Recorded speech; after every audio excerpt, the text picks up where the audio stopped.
Hey everyone, we're back once again to talk about our most recent work session, which was the September 2025 work week. A lot happened, so let's dive in by heading to the Saltillo Station.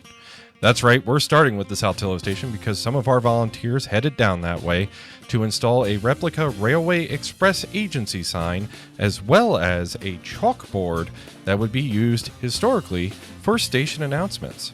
While the crew was down there, we discovered that JL Swope was hard at work installing gutters on the structure, and then later on in the work week, they actually installed the exterior concrete platform around the station in its historical location. This comes also with news that finally, the Friends of the East Broadtop campaign has exceeded $500,000 with just a week remaining. From there, we move on to our window crew, who, as usual, kept working on windows throughout the Rockhill Yard complex, including a special request to help out with the windows on the first floor of the Stonehouse as the East Broadtop Foundation continues its restoration. They didn't stop there, though. They moved throughout the alleyway between the machine shop and boiler shop in order to restore those windows to full functionality. They also got to work glazing some windows and restoring them for future use, as well as cleaning the windows as well in order to make sure they're in tip-top shape to be viewed through, and shedding as much light as possible on the history that the public will get to enjoy.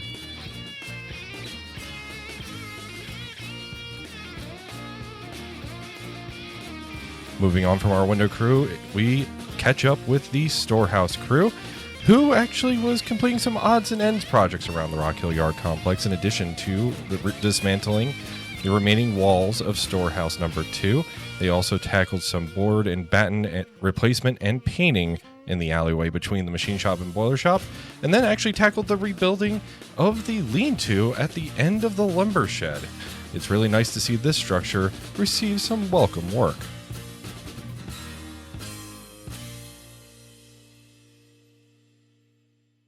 From there, we see the track crew hard at work on the turntable. After the East Broadtop Foundation's mechanical staff had painted it and all the old timbers had been removed, the track crew moved in once more to reassemble the decking of the turntable, complete with new timbers, decking material, and even rail to help the structure last for years to come. Additionally, they also tackled the rebuilding and inserting ties of Track 3 in the Rockhill Yard later on in the week.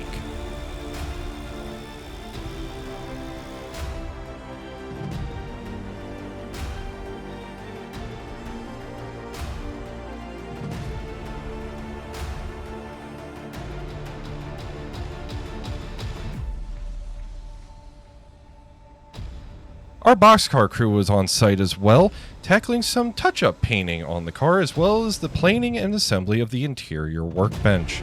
This work is some of the last work to take place on the car, as, well, they also need to finish off some minor exterior details including paint and the pulling pockets, but the car was movable, which was rather important, especially with events that occurred later on in the week.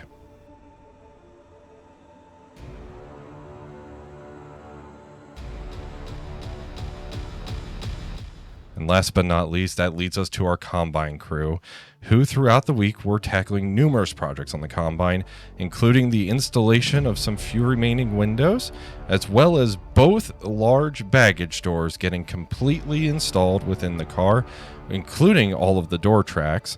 Additionally, the seat backs began receiving their trim pieces, with all but 2 seats getting completely trimmed out throughout the course of the week.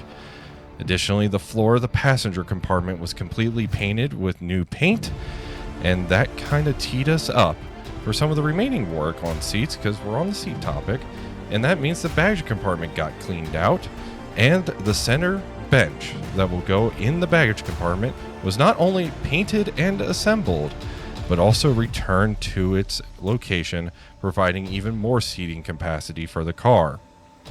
Then, at the end of the week, on Friday, the car, with M6 doing the honors, was pulled out of the paint shop on shop trucks for the first time in over 20 years. This is an important step in the car's restoration, and while there is still more work to be done, both by the Friends of the East Broad Top and the EBT Foundation, it was certainly nice to see this car gleaming in the sunlight once more.